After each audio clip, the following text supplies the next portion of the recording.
Buenas tardes, días, noches, desde donde quiera que me estén escuchando, viendo. Dios los bendiga a todos. Un saludo y un abrazo muy fuerte para aquellos que buscan el camino de Dios, sea en la religión que sea, en la denominación que esté. Mis respetos para todos. Un abrazo bien fuerte para todos. Y mientras estén hablando de Dios y con todo el corazón buscándolo, pues son mis hermanos. Sí, no importa lo que la gente diga, son mis hermanos y les voy a pedir que me ayuden a llegar a más gente. Este canal no está hecho para ganar dinero, este canal está hecho para alcanzar más gente con la palabra de Dios, porque el diablo está dando batalla por muchos lados, ¿verdad? Y vamos a darle batalla por este lado.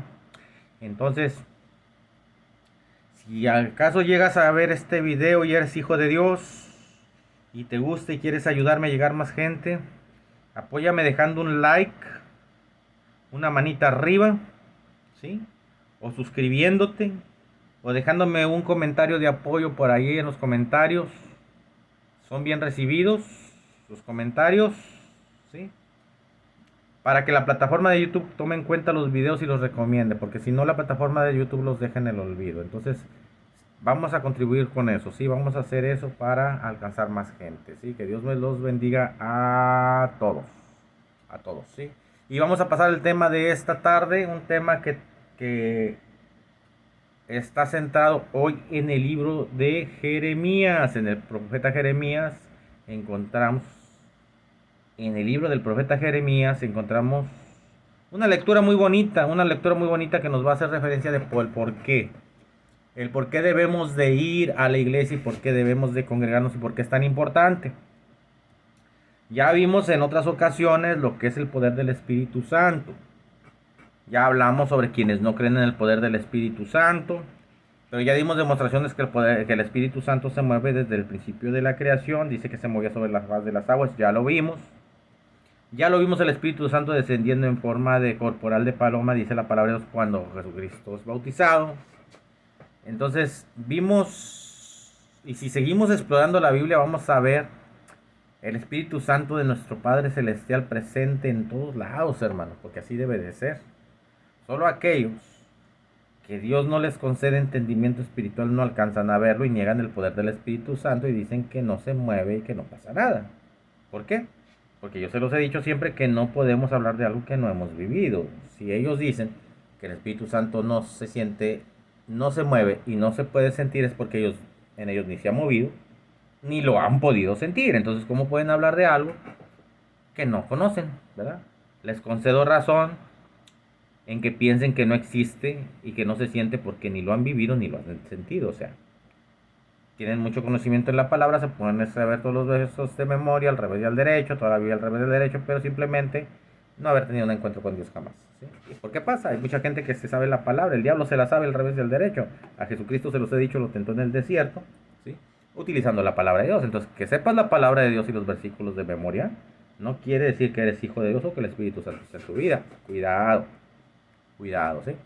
Pero si tú vienes y me dices que aparte de conocer la palabra o parte de la palabra o una porción pequeña de la palabra, pero que tú sientes la presencia de Dios, que tú sientes cómo te guía, que tú reconoces el Espíritu Santo y me empiezas a hablar de una manera espiritual, uno lo reconoce a un hombre espiritual aunque no te hable mucho de la palabra de Dios. Hay virtud en él. Entonces te puedo decir, no, pues a lo mejor sí no conoces mucho de la palabra, pero eres un hijo de Dios que Dios está usando, porque no te está usando porque sepas la palabra de memoria, sino que te está usando porque estás dejando que haga su voluntad en ti y te estás dejando guiar por él. Bueno, pues esta es la importancia de ir a la iglesia, hermano. ¿Sí? Vamos a ver por qué es tan importante de ir a la iglesia y congregarnos. ¿Sí? Cuando nosotros venimos del mundo del pecado, traemos nuestra vida hecha pedazos. Pero venimos también bien sucios, bien contaminados, muchos de nosotros, la mayoría, por no decir que todos, venimos contaminados con nuestra vida hecha pedazos, con problemas, con preocupaciones, con enfermedades. Pero más que todo, la que vemos casi siempre son problemas psicológicos causados por espíritus inmundos, ¿sí?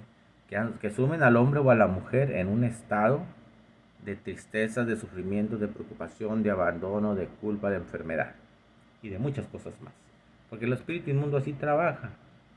trabaja oprimiendo a las personas, ¿sí? Oprimiendo a las personas y metiéndolas en estados psicológicos graves para que la persona no alcance a ver la salida hacia Dios ni hacia ningún lado, y muchas de las veces llegan a encontrar la salida por la puerta falsa, que desgraciadamente la plataforma censura cuando decimos, verdad, las cosas muy claras. Entonces, cuando hablo de la puerta falsa, pues ya más o menos se imaginan ustedes que es terminar con su existencia, por decirlo de esa manera, ¿sí? Entonces esto es lo que el espíritu inmundo busca, terminar con la existencia de los hijos de Dios, y más si sabe que eres un hijo de Dios, que en el momento que te pongas de pie, le vas a dar una batalla muy fuerte. Más sin embargo, el espíritu inmundo y el demonio, el diablo, no siempre está cerca de uno, tentándolo, tocándolo o haciéndole batallar. No, no es así. Imagínate si el diablo hubiera estado tentando a nuestro Señor Jesucristo toda su vida y todo su ministerio. ¿Te imaginas? Y la palabra de Dios lo marca que no, que el espíritu inmundo que lo había llevado, ¿verdad? Allá al desierto, y que allá fue tentado, allá tuvieron unos diálogos y hubo unas conversaciones. Pero dice que tanto fue la insistencia de Satanás, del diablo, de atacar a Jesucristo para hacerlo caer un error, que llegó el momento en el que desistió de lo que estaba haciendo porque se dio cuenta que no iba a poder, porque aquel era un hijo de Dios, lleno de la virtud del Espíritu Santo. Porque recordemos que cuando pasó eso, él ya había él ya había sido bautizado, ya había ascendido el Espíritu Santo sobre él. Entonces dice la palabra de Dios que se alejó el diablo. Se fue mejor. Entonces, que quien te diga que el espíritu inmundo te va a estar oprimiendo toda tu vida cristiana, te está echando mentiras. El espíritu inmundo se tiene que ir, los demonios se tienen que ir, las enfermedades se tienen que ir de tu vida. Ya hay algunas que ya son de nosotros, ya por la edad y porque ya son normales, que las tenemos que tener, ¿sí? No hay que renegar de ellas, tenemos que entender que ya llegamos a cierta edad y que pues las tenemos que padecer. Pero hay muchas enfermedades que son causadas por espíritus inmundos, y muchas preocupaciones, problemas y problemas. Y eso es una vez que tú aguantes, que tú soportes todo lo que Dios va a hacer contigo y soportes el proceso, todo eso se va a ir, se va a acabar, porque el diablo va a salir huyendo, va a correr, va a decir, aquí no tengo nada que hacer porque este sí se metió realmente con Dios, este sí se puso de pie, este sí es hijo de Dios, yo ya me voy de aquí, voy a buscar otro más débil porque este sí está fuerte con el Espíritu Santo, y ahí no puedo pasar, porque donde hay la presencia del Espíritu Santo el demonio se revela, tiembla y huye. Por eso es bien importante buscar la presencia del Espíritu Santo antes de seguir metiéndonos en la cabeza muchos textos bíblicos. Primero hay que buscar la presencia del Señor, hay que buscar que el Espíritu Santo venga a nuestra vida, y una vez que esto está pasando, que tú tienes una vida de oración, siempre he dicho, la oración es la base para recibir el don del Espíritu Santo, una oración genuina, ¿sí? De corazón, como tú la quieras hacer, no hay un modelo de oración exacto, ¿sí? Es de rodillas, es de pies, es en la calle, es en un parque, es donde el Espíritu te ponga que hables con Dios, ahí habla con Dios, ¿sí? Donde tú sientes la necesidad de platicar con Él, aunque no tengas un problema, platica con Él, dile lo que quieres, lo que sientes, lo que piensas, tus sueños, todo, díselo, pónselo en sus manos para que puedas poner tu vida totalmente. No se trata nada más de hablar de problemas o de enfermedades, se trata de dejar en sus manos todo, ¿sí? ¿Ok? Y entonces vas a ver cómo el Espíritu Santo va a empezar a trabajar y va a ser una obra maravillosa en tu vida. Y cuando estés lleno del Espíritu de Dios, el diablo simplemente va a salir huyendo y todos esos problemas se van a acabar. Y después ya vas a poder aprender mucho más de la palabra, aprenderte los versos de memoria si tú quieres. Yo no me los sé todos de memoria, te aviso. Hay muchos que no te voy a decir de memoria porque no me lo sé. No me lo sé. Soy como los abogados. Saben de derecho, pero no se saben los códigos. Tienen que ir a buscar para poder hacer sus casos. Así estoy yo. Dice Jeremías 18. Dice palabra de Jehová que vino a Jeremías diciendo, levántate y vete a casa del alfarero, y allí te oiré oír mis palabras, te haré oír mis palabras. Y descendí a casa del alfarero, dice. Y he aquí que él trabajaba sobre la rueda, y la vasija de barro que él hacía se echó a perder en su mano, y volvió y la hizo otra vasija según le pareció mejor hacerla. El versículo 5 dice, entonces vino a mí palabra de Jehová diciendo, no podré yo hacer de vosotros como de este alfarero, oh casa de Israel. Dice Jehová, he aquí que como el barro en la mano del alfarero, así sois vosotros en mi mano, oh casa de Israel. ¿Ok? Ahí está la palabra de Dios. Entonces dice que Jeremías va a la casa del alfarero, pero por medio del Espíritu él sintió. Él reconoció, ¿sí? Dice que escuchó palabra de Dios, palabra de Jehová, y esa palabra es por medio de su Espíritu Santo, hermanos, ¿sí? No nos equivoquemos.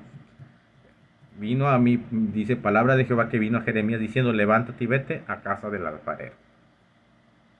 Si tú te fijas, en ningún momento dice que él vio a Jehová, dice que la palabra de Dios vino a él. O sea, se manifestó el Espíritu Santo hablando directamente a Jeremías, ¿sí? Y diciéndole, levántate y vete a casa del alfarero, y allí te haré oír mis palabras, ¿sí?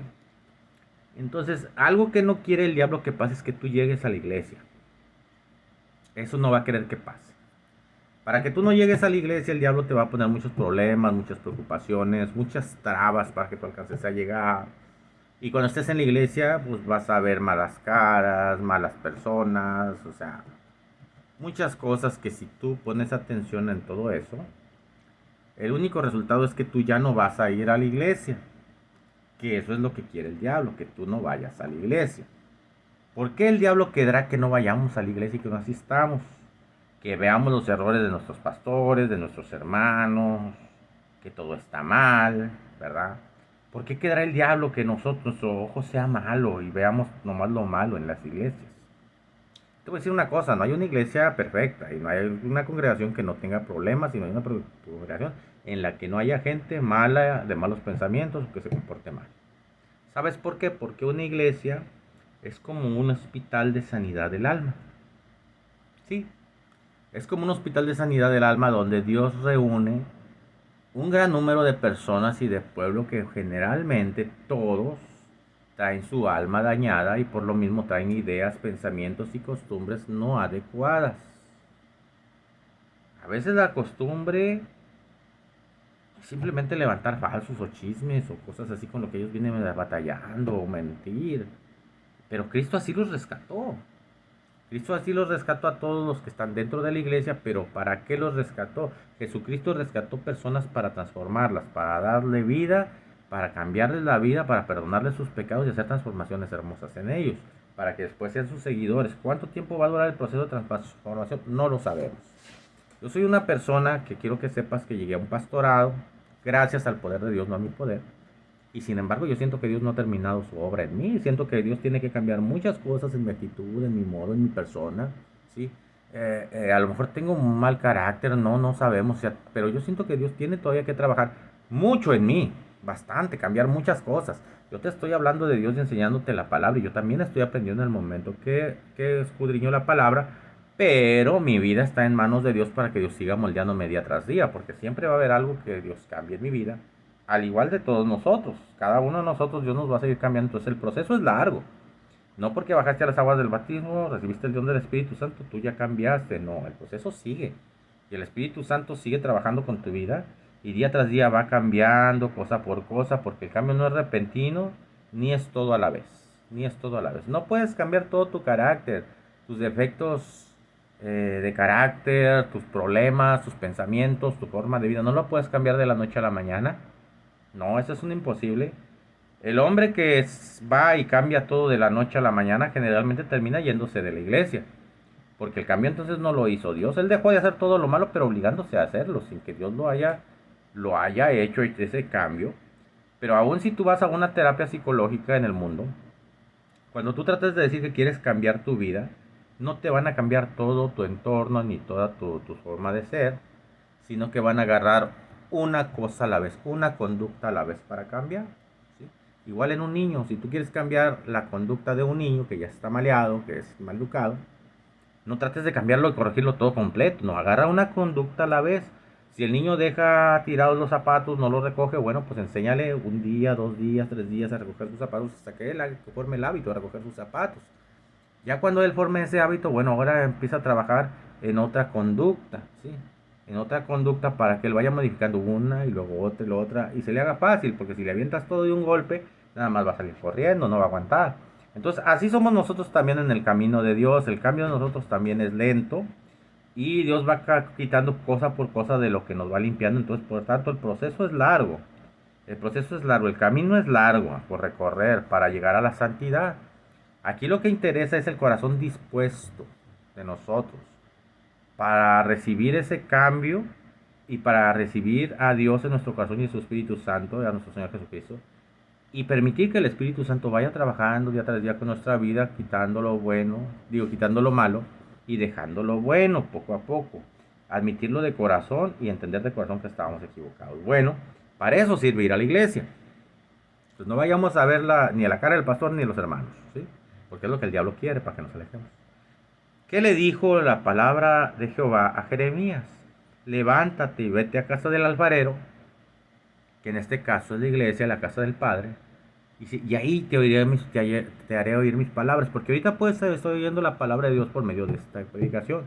Pero si tú te fijas, Dios, por medio de esta predicación, utilizando mis labios, te está invitando a que vayas a su casa. Te está invitando a que si estás alejado de la congregación, por cualquier motivo que haya sido, te reconcilies contigo mismo y con la congregación y con tu Padre y vayas. Y no permitas que el diablo te robe esa bendición de congregarte. Porque es ahí, en la casa del alfarero, en la casa del Padre, donde Dios te va a hacer oír su palabra. Ahí es donde vas a escuchar la voz del Señor por medio de su Espíritu Santo. Ahí es donde está la comunión del Espíritu Santo. Dice que donde están 2 o 3 congregados en su nombre, ahí está Él. Y cuando estamos hablando de que ahí está Él, estamos hablando de la presencia de Dios y su Espíritu Santo con poder y gloria, ¿sí? Pero ¿cuál es el requisito fundamental para que el Espíritu Santo también trabaje en nuestra vida? ¿Sí? Que tenemos que ir a la casa del Padre. Y ya una vez congregados en un lugar donde el Espíritu Santo se mueve y permitiendo que se mueva en nosotros, donde quiera que nosotros andamos vamos a ser portadores del Espíritu Santo, y entonces el Espíritu Santo vamos a tener ya una comunión con Él y vamos a poder platicar y con Él, y va a poder hacer muchas cosas con nuestra vida. Pero requisito fundamental, Él le dijo a Jeremías: levántate y vete a casa del alfarero, y ahí te oiré mis palabras. Dice que él descendió, y si descendía a casa del alfarero, y aquí que él trabajaba sobre la rueda, y la vasija de barro que él hacía se echó a perder en su mano, y volvió y la hizo otra vasija, según le pareció mejor hacer. Fíjate, cuando estaba el alfarero trabajando sobre su rueda con aquel barro, haciendo una vasija, dice que se le echó a perder, o sea, en sus manos se echó a perder la vasija, o sea, se quebró, se rompió, se hizo pedazos, no lo sabemos, pero dice que esa vasija, ¿verdad?, de barro, se echó a perder en su mano.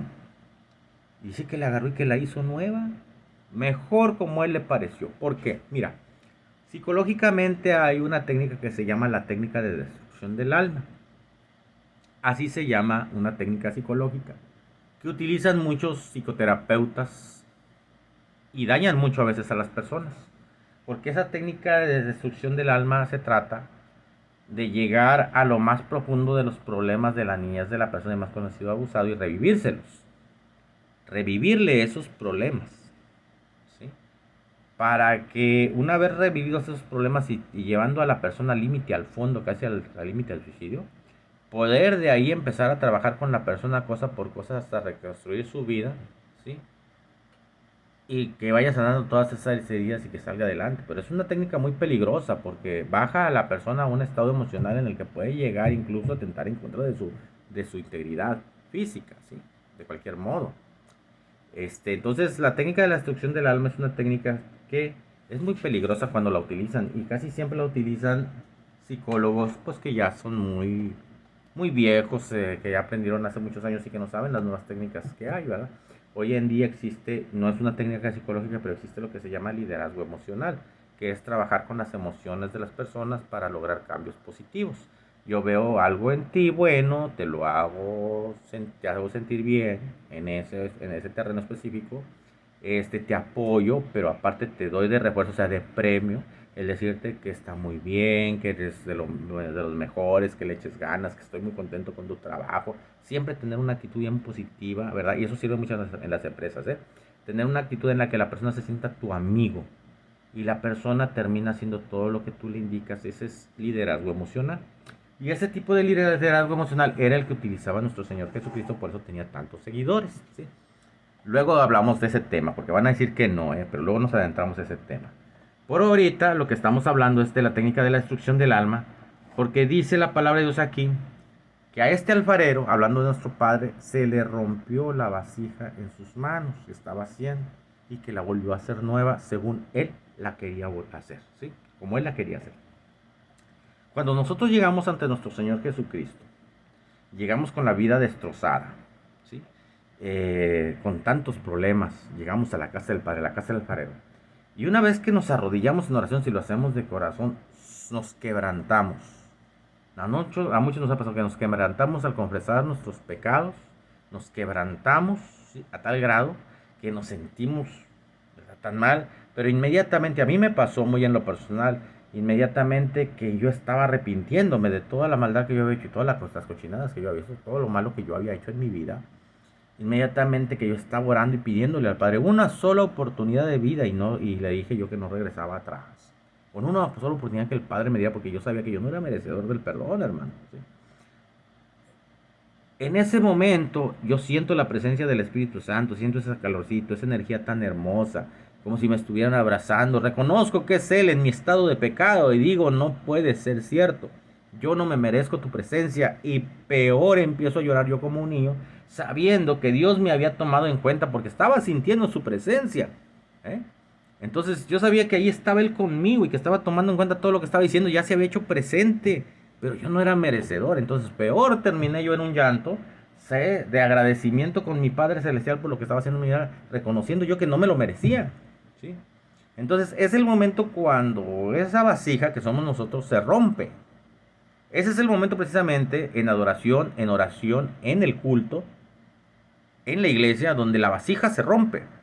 Nuestro cuerpo, nuestra mente, nuestro ser humano, nuestro espíritu mundano del mundo se rompe totalmente, queda hecho pedacitos y se derrama totalmente nuestro ser ante la presencia del Señor. Y es en ese momento cuando nos estamos rompiendo en las manos del alfarero, en las manos del Padre. Es ese momento cuando nos estamos rompiendo en sus manos, ¿sí? Porque Dios lo está haciendo, está trabajando, está deshaciendo esa vasija que ya estaba quebradita, ¿verdad? La rompe, la hace, ¿verdad? Se deshace en sus manos, y luego empieza el trabajo por medio de su Santo Espíritu, de su poder, de su perdón, de nuestro Señor Jesucristo. Empieza el trabajo en nuestra vida para hacer la vasija nueva, como dice en Jeremías. Ahora va a ser una vasija nueva, hace una vasija nueva de nosotros, o sea, nos forma nuevamente, pero según como Él nos quiere formar, no como nosotros quisimos ser, porque en el mundo nosotros quisimos ser de alguna manera, ¿sí? Unos quisimos ser cantantes, otros quisimos ser raperos, otros quisimos ser delincuentes, o sea, tantas cosas que quisimos ser, pero finalmente que nos llevaron a la perdición y a una vida de tristeza y de soledad, de angustia, de enfermedad. Entonces nos rompemos ante Dios cuando llegamos, Dios nos agarra y ahora Él nos vuelve a formar para que no nos volvamos a romper, pero nos forma conforme a como Él quiere hacernos. Ese es el detalle, que Él nos va a hacer como Él nos quiera hacer, como Él nos necesite, y para el área del ministerio que Él nos necesite. Así es como te va a ir enseñando Él. Por eso te pido, por favor, que no quieras aprender toda la Biblia y todos los temas. Y no te sientas culpable si un tema en específico tú no lo conoces. Si tienes muchos años, y aunque seas pastor, porque a veces somos pastores, y hay un tema en específico que no lo conocemos, no lo comprendemos totalmente, y llega otro pastor y nos lo enseña.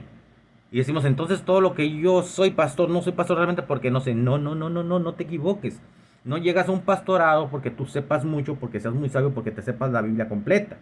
Eso es un grave error. Llegas a un pastorado porque el Espíritu Santo así lo dispuso, porque Dios te hizo conforme Él te quería hacer, hizo tu vasija conforme Él quería hacerte, donde tú le sirvieras y como tú le sirvieras y para lo que Él te quería, ¿sí? Entonces Él te coloca como pastor y te pone el conocimiento en un área específica de un ministerio para que tú en esa área te desarrolles y le sirvas, porque ahí es donde Él te ocupa, ¿sí? Entonces muchos de nosotros tenemos el ministerio, por decir, de sanidad, muchos tenemos el ministerio de la oración, muchos tenemos el ministerio, muchos ministerios que hay, ¿sí?, que podemos estar ejerciendo y que como pastores podemos estar.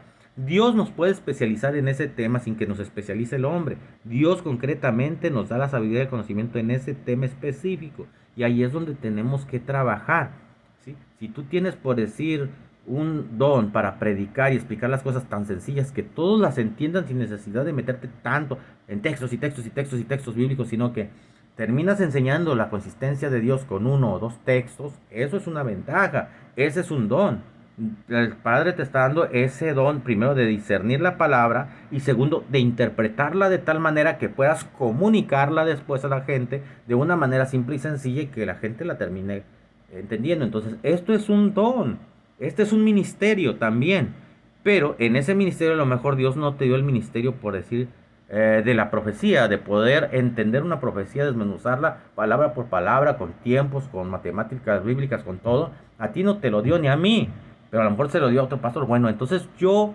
voy a hacer mi ministerio de la predicación así como Dios me lo puso. Y en el momento de que que se hable de profecía, pues voy a permitir que el hermano pastor, sea de la denominación que sea, mis respetos, ¿sí? Trabaje él el don que Dios le dio en profecía. Así de sencillo te lo pongo. No te quiebres tanto el cerebro queriendo aprender todo a la perfección. No, métete al Espíritu Santo. Aquí lo importante no es que tú conozcas muchos textos bíblicos, ni la Biblia al revés y al derecho. Nunca la vamos a terminar de conocer, ni la mente del Señor. Aquí lo importante es sumergirnos en el Espíritu de Dios, ir a la casa del alfarero, a la casa del Padre, para tener esa comunión fuerte con los hijos de Dios y que el Espíritu Santo se mueva en nuestra vida. Y una vez estando ahí, ser como esa vasija que se hizo pedazo y permitir que el Padre nos forme. No nos va a formar en un solo culto. A través de los cultos, de los servicios que nosotros vayamos teniendo comunión con su Espíritu, con sus hijos, el Padre va a ir trabajando con nuestra vida poco a poco, ¿sí? Entonces, por eso es la importancia de congregarte, para que Dios vaya trabajando con tu vida poco a poco, poco a poco, poco a poco, hasta que te levante con poder y gloria, ¿sí? Y si hago una maravilla al rato, tú vas a estar ministrando una iglesia. Pero por lo pronto tenemos que oír la voz del Señor cuando dice, levántate, hey, ya mañana, ya amaneció, es día de culto, hey, levántate y vete a la casa del alfarero. Ahí te voy a hacer